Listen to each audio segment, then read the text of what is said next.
C'est parti. Un constat, un combat. Dans un monde où une information en chasse une autre, de crise en crise, toujours ramené dans le présent, bienvenue dans la zone libre pour prendre un peu de hauteur. Dans une société de plus en plus dysfonctionnelle confinant à la dystopie, pour éviter le pire, un constat, un combat. Aujourd'hui, en partenariat avec la revue Disruption, la revue libre d'avril, semaine 3. Salut Flavie, comment tu vas? Gauthier, ça va, il est un peu tard, mais ça va. Il est tard, tu veux dire dans l'horloge qui nous mène Dans à la mon horloge Troisième Guerre personnelle. mondiale? Quoi? Ah d'accord. Non, je me demandais si on est à minuit moins 20 ou à minuit moins 10 avant l'Holocauste nucléaire. Ah, ça, c'est encore Mais une question. si on le passe ensemble, il sera Tout va sans bien. doute supportable. Exactement. Alors, de quoi parlons-nous aujourd'hui? De quoi parlons-nous? Alors, en vrac, on va commencer sur l'international, sur le conflit au Moyen-Orient, et puis nous parlerons juste après qu'est-ce qu'on avait prévu? De l'économie de l'Union européenne et comment on va la sauver. Voilà, c'est ça, suivi d'un petit point sur le déficit, un point fait par Moscovici par la Cour des comptes sur le déficit français. Ça fait combien de temps que Moscovici est aux affaires et qu'on a toujours des déficits? Très très longtemps. Il était aux affaires quand les déficits ont commencé. Et maintenant, il peut juger ses congénères. Et puis, bon, on ne restera pas très longtemps parce que ça, on connaît, et puis, que dire. Et puis, enfin, on l'a déjà un petit peu traité, on le traite un peu par petites touches, un peu à chaque fois. Le boom des baptêmes d'adultes, tu voulais dire quelques mots là-dessus? Oui, catholiques et les musulmans qui se sentent un petit peu mis de côté depuis les événements d'octobre et les attaques du Hamas en France. Ouais. Et nous terminerons avec la Transmania, qui est le pendant des années 2020 de Starmania dans les années 70. Voilà. Et puis, on parlera un petit peu de l'infiltration des milieux aussi d'extrême gauche par une journaliste. Je ne sais pas si elle est de valeur actuelle ou pas là-dessus. Bon, enfin, bon, on en parlera très rapidement. Si elle est de valeur actuelle, elle est d'extrême droite, mais elle peut ne pas être de valeur actuelle, elle est d'extrême droite quand même. Ouais. Donc, écoute, donc je t'écoute, commence sur l'Iran. On commence sur l'Iran. Alors, j'avais envie de juste... Bon, déjà, l'Iran, alors, donc un petit rappel rapide des faits. L'ambassade iranienne à Damas a été bombardée donc, par les Israéliens. Non, c'est le consulat, pardon. Le consulat iranien de Damas a été bombardé par les Israéliens le 1er avril dernier, 7 officiels iraniens tués. Et donc, une riposte iranienne a eu lieu sur le territoire israélien 13 jours plus tard, un blessé. Donc, on n'est pas dans une rafale de morts. Mais en tout cas, symboliquement, c'est la première attaque iranienne sur le sol israélien, confrontation directe. Donc, c'est un petit peu sans précédent. Voilà. C'est plus de 20 ans après que le président Ahmadinejad d'Iran avait vraiment insisté sur le fait que l'entité sioniste, comme il l'appelait, était un des ennemis principaux de l'Iran. Mais c'est vrai que l'Iran est le premier ennemi, l'ennemi le plus coriace en tout cas d'Israël dans la région, avec ses proxys que sont le Hezbollah libanais, maintenant les Houthis au Yémen, enfin ils sont quand même plus éloignés. Alors, je ne suis pas du tout une grande connaisseuse des termes techniques et militaires, mais bon, visiblement, les drones et les missiles qui sont tombés sur Israël ont passé ce fameux dôme de fer. Est-ce que tu vois, peut-être que tu connais un petit peu mieux que moi. Et les Israéliens ont dû tirer, alors que normalement, je pense qu'ils sont plutôt protégés par ce dôme de fer. Donc, la technologie russe qui a fourni, je pense, paraît-il, ces armes iraniennes serait supérieure maintenant à la technologie israélienne. Alors, ça ferait un petit peu penser au choc que les Israéliens ont connu en 2006, lorsqu'ils avaient tenté d'intervenir au Liban, et que le Hezbollah avait été capable de mettre en échec l'armée terrestre israélienne. Je me rappelle d'une scène où on voyait une journaliste engueuler en direct un général de Tsahal, ce qui montre à quel point l'armée israélienne est une structure démocratique par rapport à celle d'autres pays occidentaux. Donc oui, ça peut être 18 ans après le constat que les Israéliens ne peuvent plus faire ce qu'ils veulent sur le sol, du moins au Liban, eh bien désormais leur espace aérien pourrait être violé. Alors là-dessus, j'ai vu un article, le commentaire d'un certain Shiven Mahendaraja, qui est membre de la Royal Historical Society, et qui a fait plusieurs remarques assez intéressantes sur cette attaque iranienne. Tout d'abord, sur son extrême sophistication, puisqu'on voit qu'en fait, ils sont beaucoup inspirés de ce que les Russes ont fait en Ukraine, en utilisant différents types de vecteurs, à la fois des drones, à la fois des missiles, des contre-mesures. Bref, en gros, ils panachent. C'est une attaque qui est faite avec du panachage. Et ça a eu l'air de beaucoup surprendre les Occidentaux, parce qu'ils sont un peu habitués à avoir des adversaires plus rustres, quoi. Ils viennent de découvrir que l'Iran, il n'y a pas que dans les lettres persanes, où ils ont une forme de raffinement, il n'y a pas que dans les harems, il y a aussi dans les envois de missiles. Là-dessus, la deuxième remarque qu'il fait, c'est qu'il y a vraiment une rupture dans la stratégie de l'Iran. Parce que globalement, l'Iran était complètement paniqué au début des années 2000, notamment quand ils ont vu l'Irak se faire convertir de manière virile à la démocratie, parce qu'ils se sont rendus compte qu'ils étaient à poil, réellement face à tout simplement la suprématie technologico-militaro-belliciste des Occidentaux. Donc ils ont fait une longue période de patience stratégique. En gros, ils ont fait profil bas, ils ont fait leur devoir de vacances et ils se sont dotés de différentes bases de missiles, même de villes de missiles, à tel point qu'ils ont atteint leur objectif d'interdire aux ennemis toute pénétration dans un rayon de 2000 km autour du centre du territoire. Donc ça, ils l'ont eu. Ils ont un petit peu rongé leurs freins, on peut dire, de 2004 à 2024. Et pendant cette période de patience stratégique, leur capacité de projection, qui était déjà pas négligeable, c'était d'envoyer un petit missile, pas en guise de 1er avril, comme dans le cas de l'attaque du consulat, mais pour, par exemple, bousiller le transport pétrolier dans le détroit d'Ormuz, ce qui provoque des ruptures des chaînes logistiques mondiales. Donc c'était déjà pas mal, mais ils étaient toujours patients. Et en fait, ils en ont profité également pour approfondir leurs relations diplomatiques avec plein de pays de la région, plein de nouveaux potes. Alors, tu as cité les Houthis. Bon, le Hezbollah, c'est un ami j'ose pas dire de 20 ans, parce qu'on se rappelle tous de la haine ensuite entre Chirac et Balladur. Même c'est de 40 ans, l'amitié entre le Hezbollah. Le Hamas aussi, un petit peu. Alors, ils sont peut-être un peu trop chien-fou pour être réellement un proxy, mais on sent que l'Iran a un petit peu mis ses doigts là-dedans. Oui. Daesh aussi à une époque. L'Iran s'est un petit peu intégré au réseau de la route de la soie. Bref, ils ont plein de potes. Et puis, en plus, ils ont Sergueï maintenant. Et ce que tu décris de cette lente reconstruction militaire et stratégique, ça fait penser un petit peu aussi à la préparation de la Russie face à l'Ukraine toutes ces dernières années, qui a patiemment, depuis les 10 dernières années, reconstitué aussi ses forces, ne faisant pas confiance dans ces accords de Minsk qui ont été cassés. Excuse-moi, ce n'est pas les accords de Minsk contre lesquels j'ai une allergie. Oui, non, mais c'est vrai que c'est des axes de résistance, autant en Europe, pour la Russie, enfin de résistance, je mets des guillemets, mais en tout cas, ce sont des axes Oui, ils résistent, je ne parle pas de résistance avec un grand R, en tout cas, mais ils résistent à l'Occident, et là, l'Iran résiste. Je dirais même plutôt des axes de résilience. Parce que, mine de rien, c'est la capacité à être résilient lorsque l'Occident décide de vous déconnecter.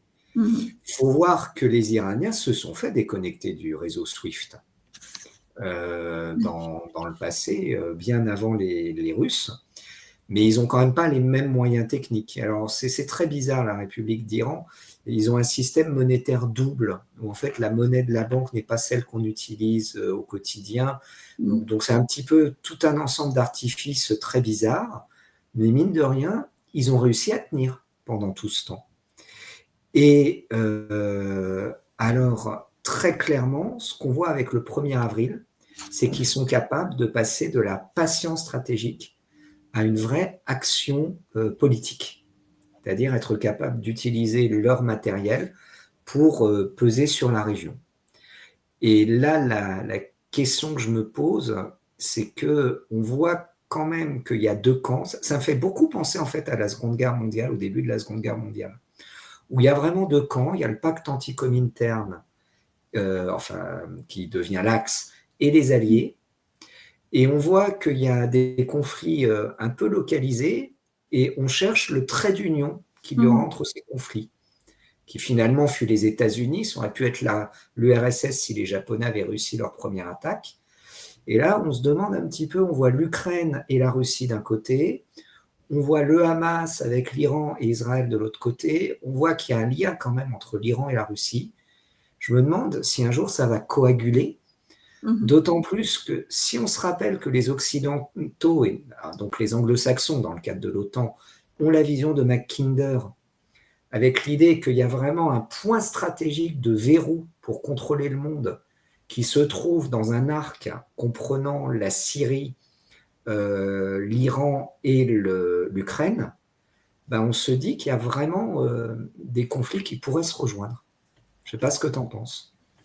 De toute façon, quand on voit aussi comment chacun prend position, on voit que de toute façon, il y a des points entre tous les conflits que l'on connaît depuis des décennies. Des points de défense sont toujours un peu les mêmes, que ce soit en Occident ou que ce soit au Moyen-Orient et aux États-Unis. Je voulais citer, par exemple, dans Antipresse de cette semaine, qui est le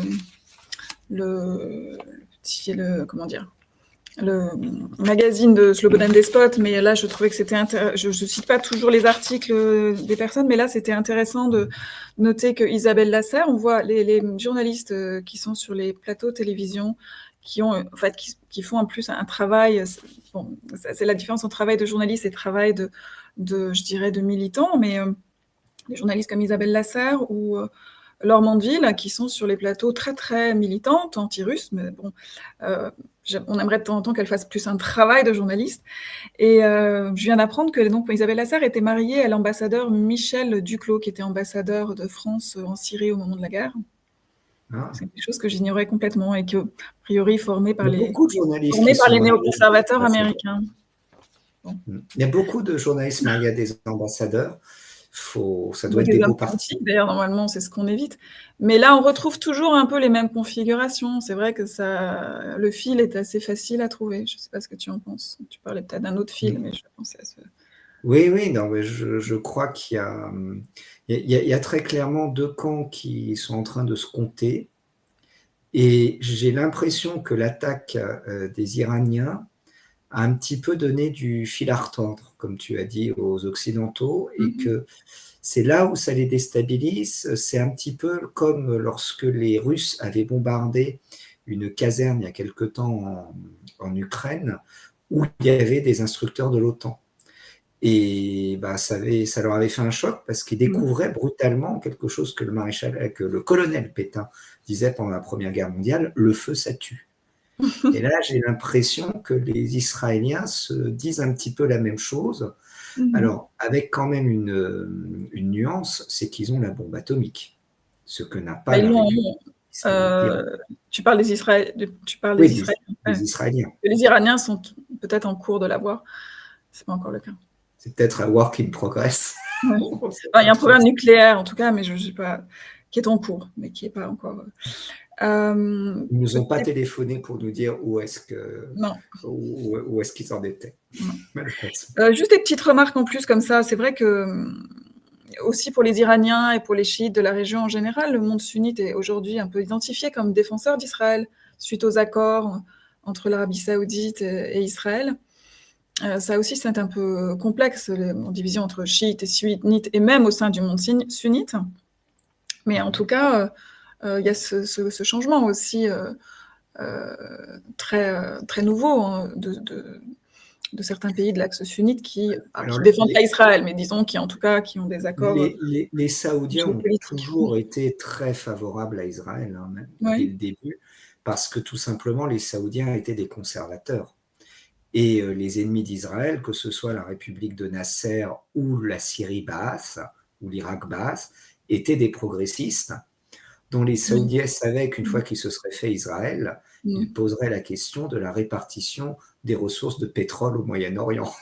Donc rien que pour ça, ou la Jordanie aussi a toujours été un petit peu pro-israélienne sans oser l'avouer à fond, notamment du fait du poids des Anglais dans l'appareil d'État jordanien. Mais c'est vrai que là-dessus, heureusement pour Israël, que la majeure partie des populations du monde arabe ne sont pas chiites, parce que sinon ils auraient vraiment du souci à se faire, je pense. Alors après, je voulais terminer sur sur le fait aussi qu'il faut noter qu'il y a une évolution entre les politiques des États et les opinions des populations, que ce soit en Occident, aux États-Unis et dans le Moyen-Orient. C'est-à-dire qu'en Iran, il y a une très grande société civile iranienne, et souvent, justement, il y a la République islamique, il y a les Iraniens, hein, donc, et il y a une très forte résistance depuis des années qui pour l'instant ne donne rien, mais qui est très très importante et qui est pas forcément en accord avec la politique des mollahs. C'est la même chose en Israël. Netanyahou, il est élu, mais il n'est pas du tout soutenu par toute la population et de moins en moins par la population juive américaine. Je parle principalement de ces deux pays-là. Oui. Et je voulais terminer par un article de Renaud Girard dans le Figaro qui parle de reprendre les négociations. C'est ce qu'on pourrait aussi dire sur l'Ukraine, c'est-à-dire que c'est ça, avec les sanctions, parce qu'on est reparti avec les sanctions, David Cameron, Charles Michel, président du Conseil européen, préconise des sanctions contre l'Iran. Olaf Scholz. Ça va tout arranger. L'histoire l'a prouvé. C'est exactement ce qu'il faut faire. Et donc Scholz, par contre, essaye de calmer aussi Israël de son côté, mais bref, que ce soit pour donc l'Iran, l'Israël ou l'Ukraine, il n'est toujours pas question de négociation. Et comme le rappelle très à propos Renaud Girard, la diplomatie, ce n'est pas l'art des faibles, c'est l'art des sages. Et il y a une époque où on savait le faire. Alors, le dernier, c'était Villepin. Mais depuis Villepin, peut-être que je suis... depuis Villepin, c'est pas...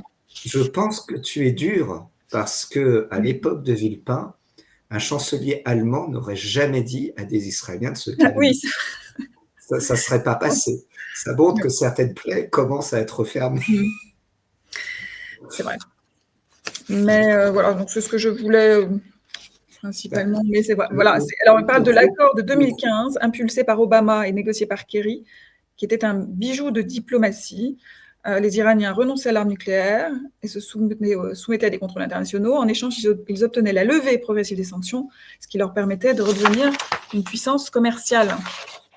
Donc voilà ce qui manque. Enfin, là d'ailleurs, est un paradoxe de la politique étrangère trumpienne.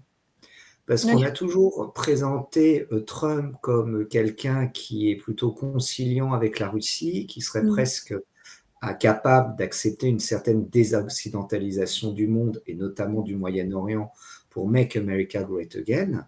Il faut reconnaître que sur le dossier iranien, il a été extraordinairement nocif, alors que sur le dossier russe, il n'a apporté qu'une embellie temporaire. Parce qu'il est très, très pro-Israël, je crois aussi, parce qu'il a un électorat pas forcément justement juif américain, mais plutôt évangélique américain, qui est pro-Israël, on en parlait la dernière fois, pour des raisons qui ne sont pas très saines d'ailleurs, puisque c'est le programme du retour en terre d'Israël, l'antéchrist, Armageddon, etc. Et la conversion finale des juifs au christianisme. Donc, ça a l'air d'être chouette comme ça. Ah oui, non, ils ont fait un comics ou une adaptation cinéma, j'ai envie de voir, comme tu me l'as décrit. Mais voilà, c'est ces gens-là qu'il a derrière lui, donc bon, là, il est peut-être moins sur ses convictions que sur son électorat, j'en sais rien, quelles sont les convictions. Qui vivra verra. comme on dit. Mais il y a une chose, par contre, qui ne vivra manifestement pas, c'est l'économie de l'Union européenne. Comme le montre l'article du Monde, avec un entretien de Enrico Letta, donc, qui est l'ancien ministre de l'économie italien. Alors, je ne sais pas pourquoi, j'ai vérifié sur Le Monde, ça a l'air d'être une forme d'oracle de l'économie européenne pour le monde, parce qu'il est régulièrement cité, il y a plein d'articles de lui, alors que l'économie italienne ne me semble pas être une foudre de guerre qui le justifierait. Alors ce brave Enrico Letta annonce que l'économie de l'Europe décroche du décrochage. Alors j'imagine que le décrochage, c'était la stratégie de Lisbonne, de 2000 à 2010, qui avait pour but, ne rit pas, de faire de l'Europe la zone la plus compétitive au monde au niveau des nouvelles technologies. Échec qui avait été acté dès 2008-2009 par la Commission européenne.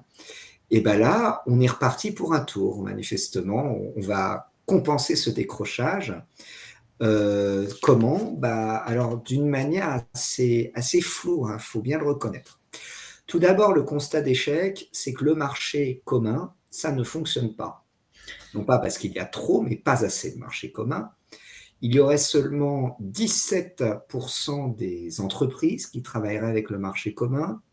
Et il y aurait, alors ça, j'avoue que le chiffre, je me suis pincé, et si je l'avais trouvé sur un site complotiste, je ne lui aurais pas donné foi, qu'il n'y a que 3 millions d'Européens qui travaillent en dehors de leur pays d'origine. Ce qui me semble ridicule en termes de chiffres. Ouais. Et alors, ensuite, du coup, la conséquence... Pardon ? Dont tu fais partie. Ouais, ça se discute. Je ne sais même pas techniquement. Donc là-dessus, je préfère pas en parler, c'est privé.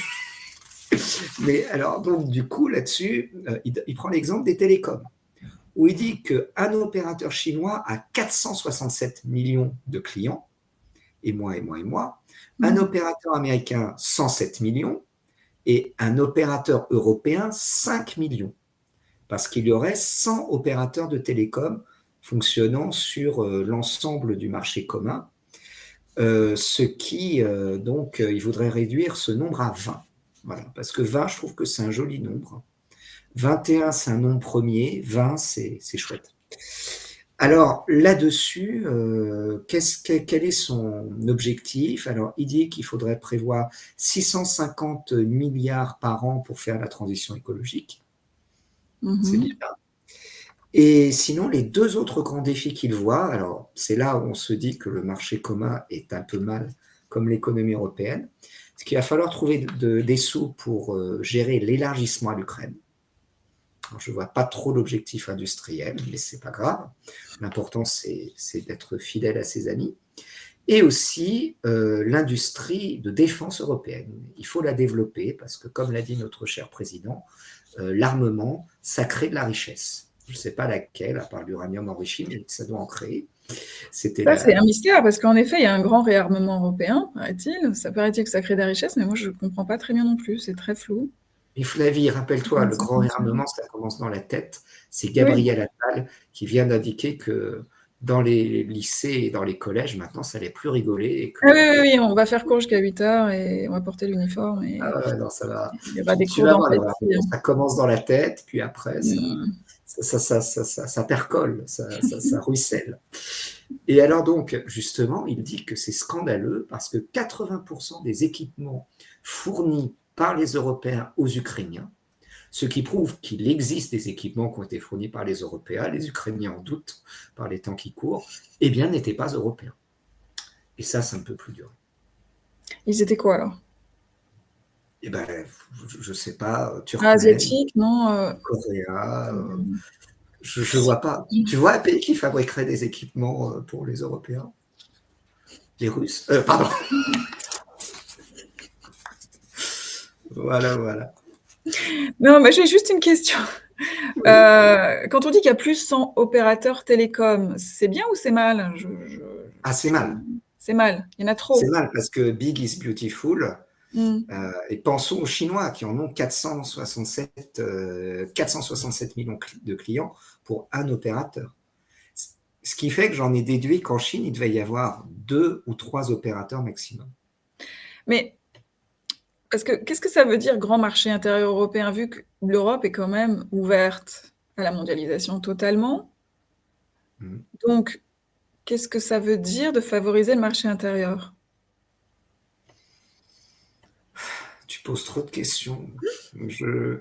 Non, mais c'est pas sympa parce que moi-même, en fait, je ne comprenais pas où il voulait en venir. Ouais. Parce que, par exemple, là, les 3 millions de travailleurs qui travaillent en dehors de leur pays. Mmh. Alors, j'imagine que c'est avec des contrats d'expatriation, parce que ne serait-ce que les Polonais, à une époque, ils étaient à eux seuls 4 à 5 millions en Angleterre. Alors oui, Et oui, c'est l'Angleterre. ça, Ah oui, déjà les c'est pour chiffres, je ça. comprends pas. Ouais. Ah, le Les chiffres. coquin! C'est qu'à cause du Brexit, comme tout le monde va travailler en Angleterre parce que c'est plus C'est pas intéressant, compté. ça fait baisser le nombre de travailleurs en dehors des frontières. Mmh. Mais moi, je suis très contente qu'on nous parle du marché intérieur, mais enfin, c'est bien la première fois que j'en entends parler. Voilà. Ça veut dire que, mais c'est quoi son explication à ce monsieur l'État? C'est-à-dire qu'on n'a pas favorisé le marché intérieur? Qu'est-ce qu'on a fait de Alors, mal? en fait, c'est qu'on est resté dans une logique, tiens-toi bien, trop nationale. Ah bah Parce ouais, qu'à l'époque, dans bien les sûr. années, c'est l'acte unique de Mmh. 85-86 qui va vraiment donner un coup d'accélérateur au marché intérieur, eh Mmh. bien, les pays européens étaient des grands pays dans la planète. Alors que maintenant, ils sont devenus des petits pays. Mmh. La question est de savoir qu'est-ce qui s'est passé au cours des 40 dernières années qui n'a pas fonctionné. En tout cas, ce n'est pas l'œuvre de Jacques Delors à qui le rapport Mmh. est dédié. Non. Ah oui. Voilà. Non mais je veux dire, on n'a jamais favorisé, les importations entre pays européens par rapport aux importations extra-européennes. On n'a jamais, favorisé ce marché-là. C'était absolument à rebours, de l'idéologie européenne, qui était celle de l'ouverture aux marchés mondiaux, donc je En fait, le truc, le drame de l'Europe, c'est qu'on a une conception totalement ricardienne de l'économie, où le but, mmh. c'est d'élargir le marché. Ouais. Et on voit d'ailleurs cet avatar avec l'élargissement à l'Ukraine. Et Qui... l'élargissement au moindre coût tout le temps, donc c'est pas en Europe qu'on trouve le moindre coût, donc Oui, mais l'élargissement du marché intérieur, en fait. L'idée ouais. Ah que oui, par plus on ailleurs. serait Mmh. gros, mieux ça serait. Alors que quand on regarde tous les pays qui ont réussi historiquement leur développement, que ce soit au 19e siècle avec l'Allemagne ou le Japon, que ce soit à l'heure actuelle avec la Chine, Mmh. ils ne sont pas dans une logique de ricardienne, ils sont dans une logique schumpeterienne, de croissance par l'innovation technologique. Mmh. Et le truc, c'est que l'Europe ne peut pas faire cette innovation technologique parce que l'innovation technologique repose sur de la planification. Ouais. Et c'est tout bête, ça Stratégie. c'est ce que Jacques Sapir a montré. Et c'est Mmh. pour ça que le traité de Lisbonne a été un terrible échec. Et là, ils n'arrivent pas, ils pédalent dans la choucroute. Et il faut reconnaître qu'un rapport sur le décrochage de l'économie de l'Europe qui nous fait autant marrer, Oui, bah, ça, moi je suis consternée, je je pense qu'ils auraient mieux fait de se taire, mais c'est c'est pas sympa. on est dans une économie à court terme qui sans arrêt, ne fait que qu'est-ce qu'on importe par rapport à qu'est-ce qu'on exporte, qu'est-ce qu'on sacrifie. Donc dernièrement justement les révoltes agricoles, puisque c'est l'agriculture française qui est sacrifiée, au nom d'exportations, bon, c'est un sujet un peu complexe et qu'on a mais et là, typiquement avec l'Ukraine, faut savoir, je répète à chaque fois que je sais pas quel est le chiffre aujourd'hui, mais avant la guerre, 30 des terres agricoles ukrainiennes appartenaient à 3 multinationales américaines, donc j'imagine que ça s'est largement Tu empiré sais, depuis. c'est aussi un peu la même chose en France, hein. Je me rappelle avoir vu passer un article sur ce point, les terres agricoles. On parle du land grabbing en Afrique, Mmh. mais malheureusement, l'Europe le subit.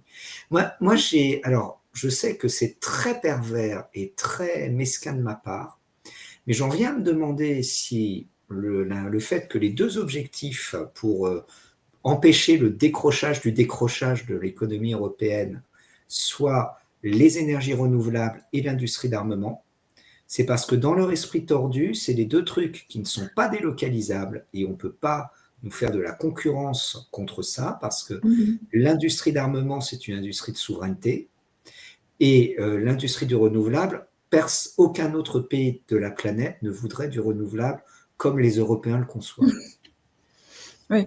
Et la souveraineté sur le renouvelable, elle est discutable, parce que les éoliennes viennent la plupart du temps d'Allemagne, je crois, et de Scandinavie, et Et puis, les ils panneaux fonctionnent avec solaires du gaz d'Asie. russe, en Pardon? plus. Et fonctionnent avec du gaz russe, lorsqu'il Oui, n'y a oui, pas de vent. et aussi le fonctionnement. Donc là-dessus, sur la souveraineté, bon. Et depuis quand parle-t-on de souveraineté? Bah, depuis qu'on a fait des revues sur la question. Je ne sais pas si c'est grâce à nous, mais j'ai remarqué. Oui, sûrement. Non, mais tu sais que même dans la campagne de Macron, la campagne de 2017, il a eu le culot, parce qu'il lançait des mots, là, il mettait plein de mots dans des vases, et puis il secouait, et puis pouf. Donc il y avait identité et souveraineté. Je m'en souviens, à l'époque, je me suis dit. Jacques Audiard avait une phrase définitive sur ces gens qui osent Ouais. tout, et moi je les admire. Ouais. Bon, bref, le décrochage du décrochage, on se retrouve dans 20 ans, Flavie, pour parler Oui, du décrochage les du décrochages décrochage. européens, bon, c'est assez sinueux comme article. Après, bon, Moscovici en remet une couche depuis la Cour des comptes sur le déficit budgétaire de l'État, le plus dégradé jamais enregistré, atteint 173 milliards d'euros en 2023, 21 milliards de plus qu'en 2022.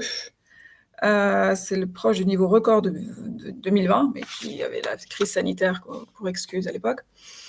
Et il est fait mention, c'est assez étonnant, des revenus du prélèvement sur les super profits des producteurs d'électricité.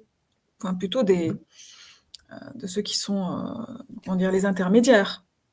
Parce que j'ai plutôt ceux-là qui ont fait des super profits, non? Producteurs d'électricité, je ne sais pas ce qu'il veut dire par là, qui étaient estimés à 12,3 milliards d'euros en loi de finances initiale et n'ont finalement représenté que 0,6 milliards d'euros. Il faudra comprendre cet écart. La question est posée. C'est les 12 milliards qui sont perdus. Ça m'arrive tous les jours. Voilà. Comme les 16 milliards aussi qui ont disparu pour l'Ukraine. Il y a des milliards comme ça qui disparaissent. Mais là, d'une certaine manière, on est dans un monde de monnaie électronique. Donc, ça peut s'expliquer. T'imagines, si on était encore avec une monnaie en or, 16 milliards qui disparaissent, il y aurait des scènes d'attaques de diligence. Bah oui, des trucs un peu concrets, mais là, c'est totalement virtuel, c'est fou. Parce que là, c'est même plus le joueur de Bonto, quoi. Non. Ils n'ont plus jamais existé. Alors, comme on court un peu après le temps, là, on voulait parler de quoi? Écoute, on va courir bientôt après les Français de confession musulmane. Ah oui. On va voir que Éric Zemmour va se mettre à genoux pour leur demander de rester. Mais oui, parce qu'ils veulent partir, hein, tu m'as dit. Bah oui, c'est un article du Monde, la tentation du départ des citoyens français pourtant bien installés, qui sont banquiers, fonctionnaires, professeurs. Je vais jouer mon défenseur des services publics. Je crois qu'il y a une de ces professions qui est plus dispensable que les autres. Je te laisse deviner laquelle. Eh bien, ils ont un malaise depuis les attentats du 7 octobre 2023 du Hamas, puisqu'ils ressentiraient une forme de défiance de la société à leur encontre. Et alors là, c'est toujours l'idée, un petit peu l'ancienne, que les musulmans français auraient l'impression que dans d'autres pays, notamment européens, eh bien, la question religieuse serait moins prépondérante qu'en France, que la question de la laïcité serait moins prégnante, etc., etc. Alors déjà, je voudrais savoir qui se défie d'eux. Enfin, c'est-à-dire quand ils disent la société française, il n'y a plus beaucoup en tout cas, les personnes de confession juive, ils ne sont pas très, très, très nombreux. Et je crois qu'eux-mêmes se sentent quand même pas très, très confortables non plus. Non. En termes de nombre, je pense que s'il y en a qui se sentir plus en danger que les autres, c'est quand même les Juifs en France. Donc déjà, il y a un très gros soutien à la Palestine en France. Donc, ça dépend de quel milieu on parle, de qui on parle. La France est maintenant tellement fracturée que ça me semble des propos... Alors, par exemple, l'article cite Youssef, 62 ans, fonctionnaire d'État et militant associatif résident à Maubeuge, qui dit la République qu'ils aiment, mais qui ne les aime pas. La République ne les aime pas. Oui. La République. La République que ne les aime pas. Donc, également l'idée, la présomption de culpabilité permanente, etc., etc. Il y a d'ailleurs un chercheur, Olivier Estève, professeur des universités en civilisation des pays anglophones, qui raconte dans un livre « La France, tu l'aimes, mais tu la quittes », enquête sur la diaspora française musulmane, qu'il est très difficile de quantifier l'ampleur du phénomène, mais qu'il se compte certainement par milliers ces dernières années.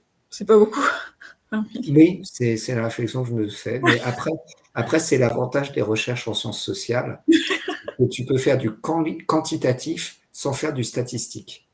Et ça, c'est quand même une des grandes avancées contemporaines, une grande avancée de la science. On va d'ailleurs en parler bientôt. Moi, j'ai plein de questions, on n'a pas le temps là, mais où veut-il aller en Europe, où ce serait plus safe? Il y a peut-être des pays en Europe qui... Oui, peut-être.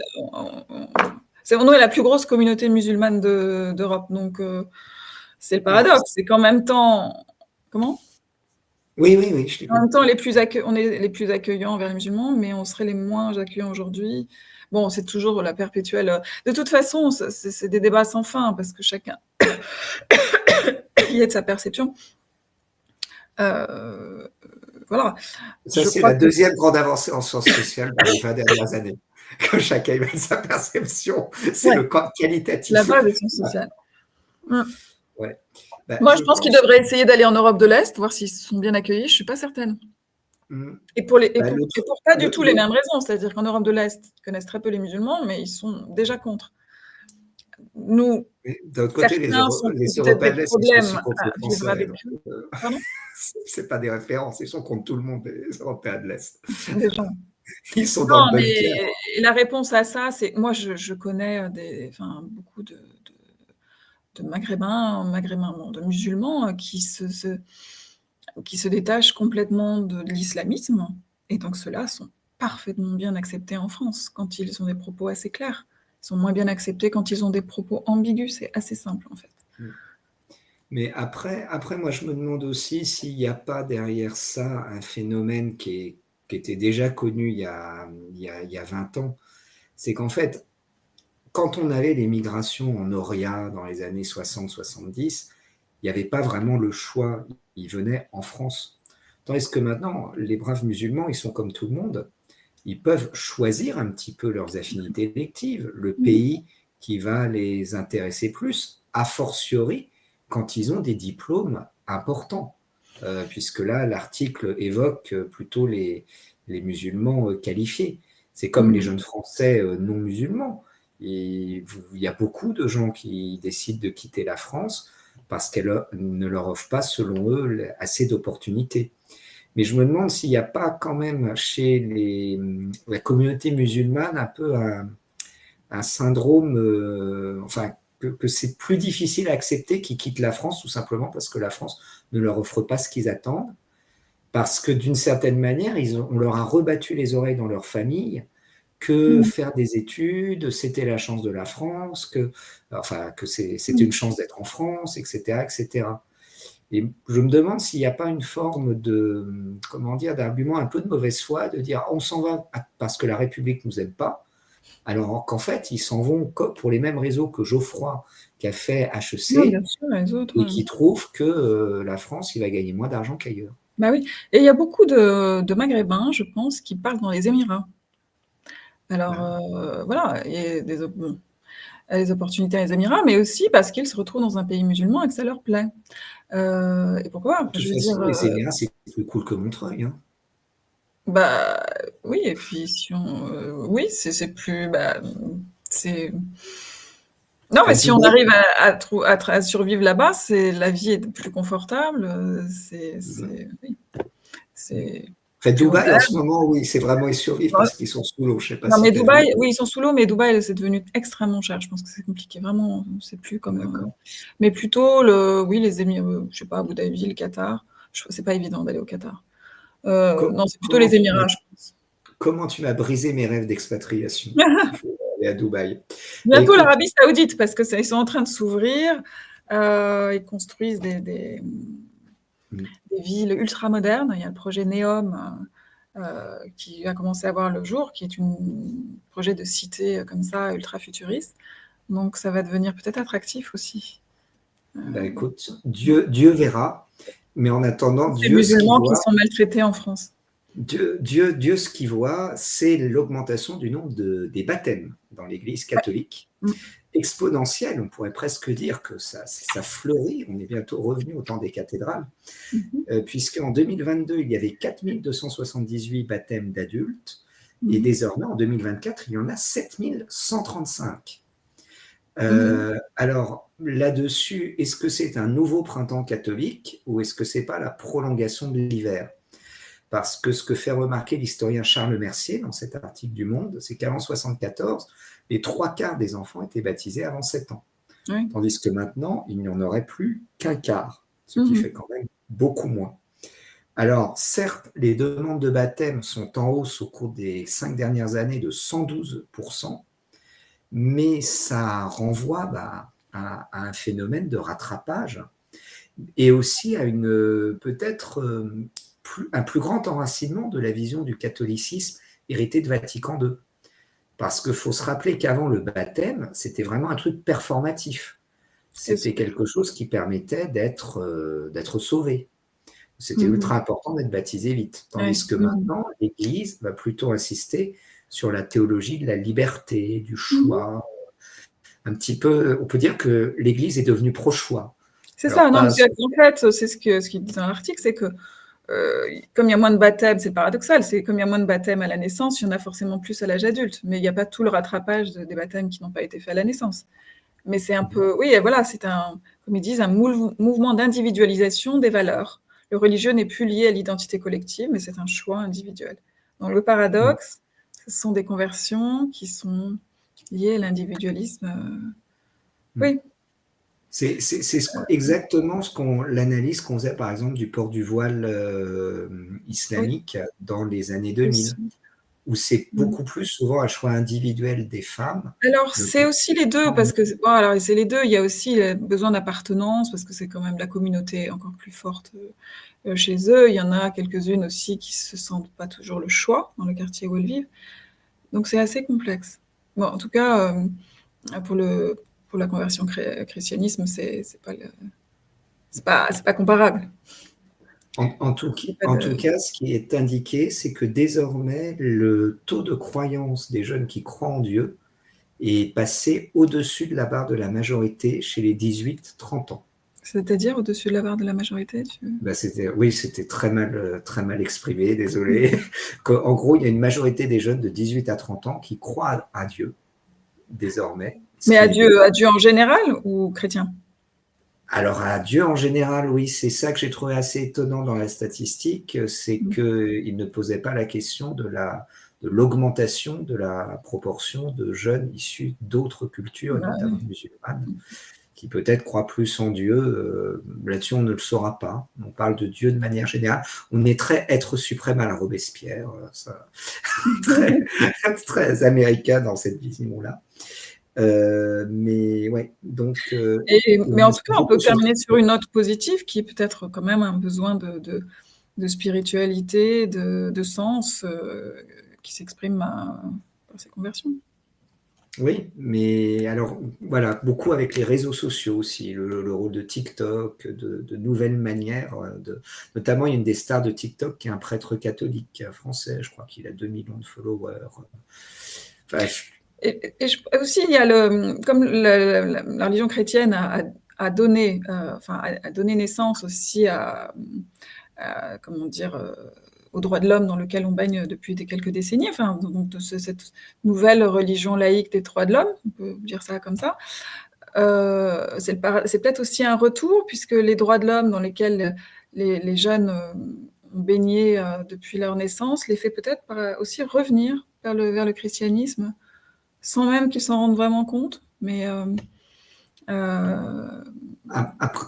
après, c'est aussi, ça dépend qu'est-ce qu'on entend par christianisme, parce que moi, ce que je trouve qui est assez frappant dans l'article, il parle de spiritualité. Alors que traditionnellement, le christianisme n'est pas une spiritualité, c'est une religion. C'est-à-dire quelque chose de religio en latin qui veut dire qui crée des liens via des rituels, via des manifestations collectives. Donc en fait, une spiritualité ultra-individualiste comme ça, je me demande si c'est vraiment toujours une religion. Ou si c'est pas quelque chose mais c'est pas forcément si individualiste que ça, hein, la démarche, je sais pas. Oui, la démarche est personnelle, donc individualiste, mais après, c'est des gens qui vont à la messe, ils ont peut-être aussi ce besoin-là, de religuer, de se relier. Oui, je sais pas là-dessus, mais je trouve que c'est quand même très ambigu. Et la question qu'on peut se poser aussi, c'est est-ce que nous sommes encore une civilisation chrétienne? Ça sera pour une prochaine fois. D'accord, pour une prochaine Je fois. pense que nous, on l'est pour le moment, justement, par les droits de l'homme. Je disais récemment, enfin, il y a un bout de temps, un collègue qui était très anti-chrétien, donc très laïque, par contre, plutôt très pro-musulman, pro-accueil, etc. Donc, mais je lui ai dit, mais tu sais que Bref, la progressiste. progressiste, voilà, centre-gauche, machin. Mais je lui dis, tu sais ce qui te pousse à accueillir comme ça. Il disait que c'est comme, il parlait d'accueil, pour lui c'était le minimum de comment dire, de civilité. Il voyait ça comme une politesse. Bon. Et je lui dis, ce qui te pousse à accueillir, c'est justement ton tropisme chrétien dont tu crois t'être débarrassé. Il s'est mis dans une colère noire. Il ne m'a pas adressé la parole pendant très longtemps. Je pense que ça, là, c'était insupportable. Et la réaction était intéressante. Ouais. Bah écoute. Et alors, je propose qu'on aborde le dernier thème. Oui, on va aller rapidement, parce que c'est vrai qu'on a bien dépassé. C'est la transmania. Non, la transmania, oui. Dans les temps. Ouais. Alors, la transmania, qu'est-ce que c'est? C'est une nouvelle danse comme la tectonique? La transmania, oui, le Starmania, c'est la nouvelle Starmania, la starification, je dirais, de tous ces enfants ou adolescents qui veulent transitionner, donc changer de genre. Et il y a deux personnalités, alors journalistes, elles sont journalistes, Dora Muto, Marguerite Stern. Je connaissais un peu Dora Muto, elle est assez marrante. Et c'est des Françaises? C'est des Françaises. Et elles étaient plutôt sur les thèmes liés à la sexualité, au bien-être. Et Marguerite Stern, alors j'avoue, je la connais moins. Mais, donc elles ont écrit un bouquin ensemble qui s'appelle Transmania, sur le phénomène trans. Alors pour aller vite, parce qu'on a peu de temps, mais elle parle en tout cas de l'attitude extrêmement violente des personnes avec qui elles ont pu être en contact, c'est-à-dire que la discussion est absolument impossible. Et donc, quand on n'est pas complètement alors, il y a toutes ces expressions extrêmement compliquées et un peu, c'est-à-dire on n'a plus le droit de parler, les femmes n'ont pas forcément... Attendez, les femmes peuvent... Il y a des femmes avec pénis, les femmes n'ont pas forcément un vagin. J'avoue que je ne sais pas, mais il y a toute une sémantique que je ne maîtrise pas complètement. Mais si on remet en cause cette sémantique, c'est extrêmement, extrêmement violent. Alors, elles disent quoi? Que le fascisme, c'est plutôt des filles de gauche, hein, elles disent que le fascisme arrive par ces minorités-là, qu'elles pensent déjà extrêmement fascistes, extrêmement violentes. Et surtout et en ce qui concerne les jeunes, alors ça peut commencer assez jeune, en fait, il y a ce qu'elles appellent love bombing au moment de la transition, que pour des jeunes en déshérence ou en manque affectif, le fait de transitionner les starifie, Starmania, et elles reçoivent énormément de messages d'amour. Bon, les messages d'amour, c'est complètement artificiel, mais enfin, en tout cas, ça les remplit, en fait, et elles se sentent appartenir à une communauté. Et donc, il y a aussi un besoin d'appartenance et un conformisme, paradoxalement, parce que c'est toujours ces mouvements qui se disent anticonformistes fonctionnent sur des modus extrêmement conformistes. Mais aussi, bon, c'est très grave, parce qu'il y a une déconstruction, une destruction du corps, et des enfants qui prennent des bloqueurs de puberté depuis l'âge de 6 ans, sachant que les hormones sexuelles ont aussi un rôle important sur la construction du squelette et du cerveau. Donc, on ne détruit pas seulement son identité de genre, mais son squelette et son cerveau. Il faut aussi prendre en compte que 70% des personnes en transition sont déjà auparavant atteintes de comorbidités, problèmes psychologiques, dont l'autisme, ce qui n'est jamais pris en compte dans les transitions. dans les demandes de transition. Et surtout, pour terminer, que le capitalisme est depuis longtemps à l'affût des transitions, parce qu'il y a énormément d'argent, tu peux imaginer, en jeu. Transition, donc labo pharmaceutique, c'est des prises de médicaments et d'hormones à vie, et plus la chirurgie, plus tous les cosmétiques, les fringues, tout ce que tu veux autour, et que ça fait très longtemps que des gros groupes multinationales travaillent sur cette question. Et c'est aussi un sujet idéologique, puisqu'il s'agit finalement de dire que l'esprit peut tout, que le corps n'existe pas, l'homme, donc ça mène directement au transhumanisme, l'homme-machine, bon, pour terminer là-dessus. Donc c'est un sujet qui est extrêmement intéressant à plusieurs degrés, à plusieurs niveaux, et Alors, tu peut sais s'en que la emparer. mairie, Et tu sais que oui, la pardon. mairie, voilà, elles reçoivent déjà beaucoup de violence, oui. La mairie, la couverture du livre était affichée. Je crois que c'est la mairie de Paris qui s'est Oui, c'est la insurgée mairie de et Paris. qui a retiré la publicité. Ouais. Mais, Mais c'est ce qui est un petit peu étonnant, c'est qu'on a l'impression que, en fait, toute la société s'est bâtie sur l'épopée de la libération des minorités. Que ce soit les minorités homosexuelles, les minorités, les femmes. Et on voit que toute la jeunesse baigne, et pas que la jeunesse, maintenant aussi les adultes, mais depuis 30 ans, on baigne dans des films qui reposent sur cet imaginaire de la grande lutte émancipatrice des minorités. Or, le problème, c'est que désormais, nous sommes dans une société où on a besoin de lutte émancipatrice, et que les minorités ne sont, enfin du moins les minorités sexuelles, etc., ne sont plus vraiment, enfin il n'y a plus d'arsenal législatif qui leur est opposé, etc.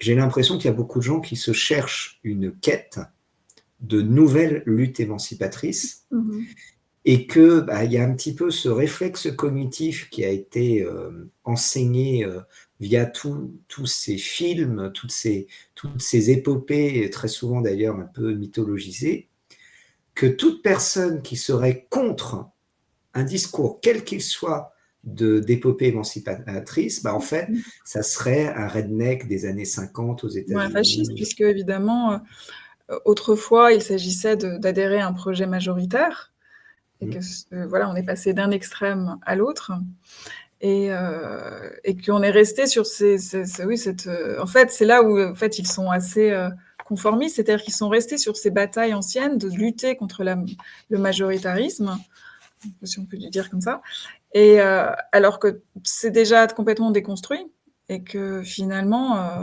on peut passer un petit peu d'une... je dirais pas dictature, mais quoique là, ces personnes-là ont des démarches complètement dictatoriales, mais on est passé, c'est vrai, d'un prisme majoritaire très fort et très lourd. La dictature de la majorité, autrefois, c'était lourd. On a oublié à quel point c'était lourd. C'est clair. Mais aujourd'hui, bon... alors après, bon, nous, individuellement, est-ce qu'on en souffre vraiment? Je ne sais pas. Est-ce que c'est... jusqu'où ça va aller? C'est-à-dire, c'est ça. Parce qu'en fait, il y a un décalage avec la vie réelle. Il y a une énorme violence de leur côté. Enfin, finalement, dans la vie réelle, ça n'a pas tellement d'impact.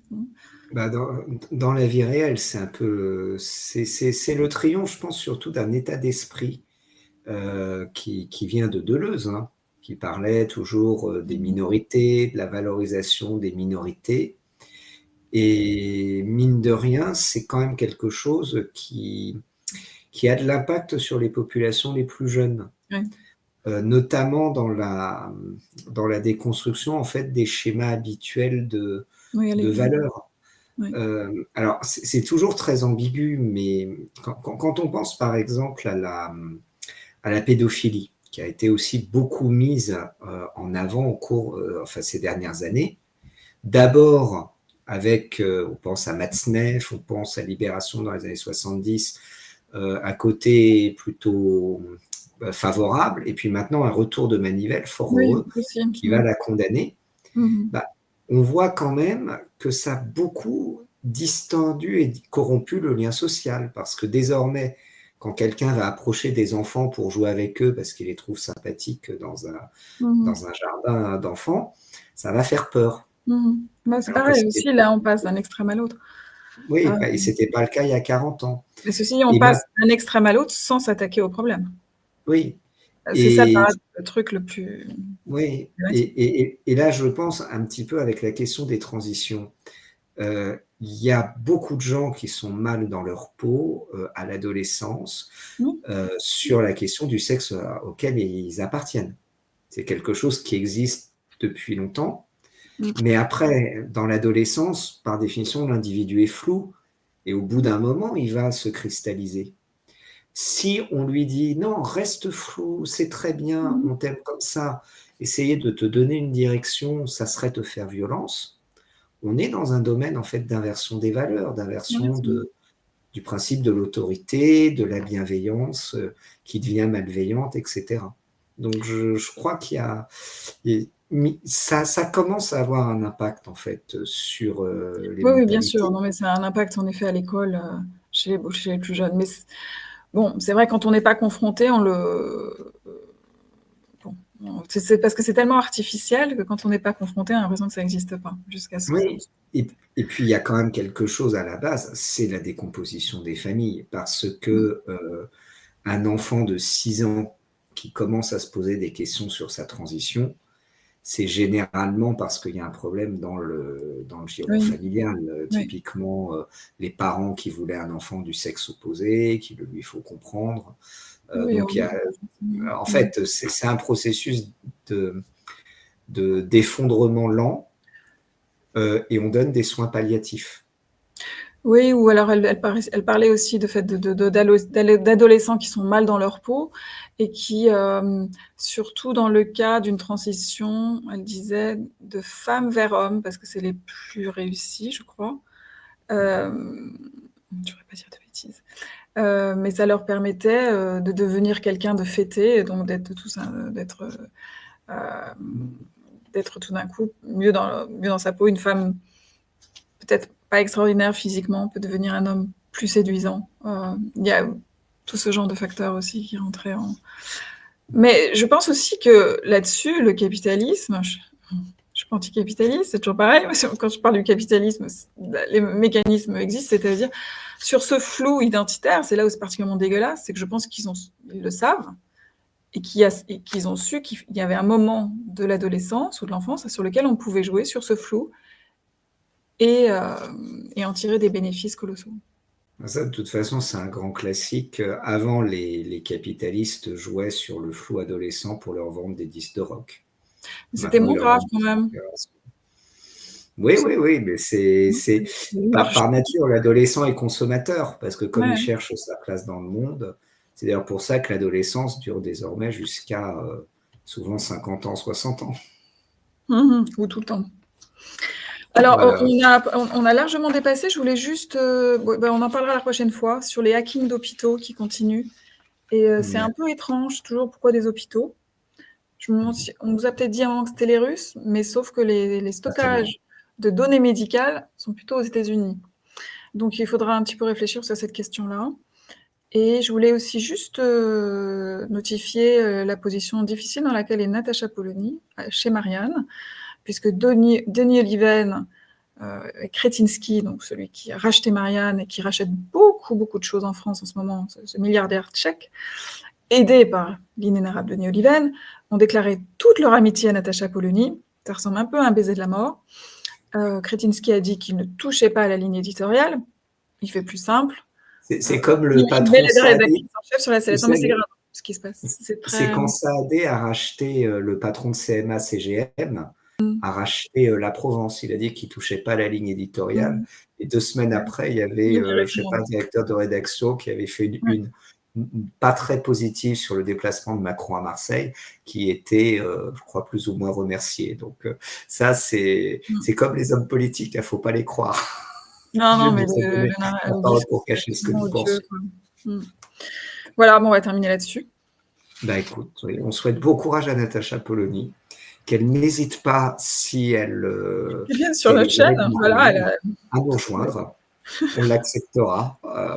On pourra faire pas un triumvirate, mais je sais pas, un triumvirate. On trouvera une solution. Voilà. Bienvenue à Natacha Polony. Donc, Natacha, tu as le 06 de Flavie. N'hésite pas. Bonsoir à tous, bonsoir Gauthier. Et à Au la semaine revoir. prochaine. Avec Natacha, peut-être. Peut-être. Inch'Allah.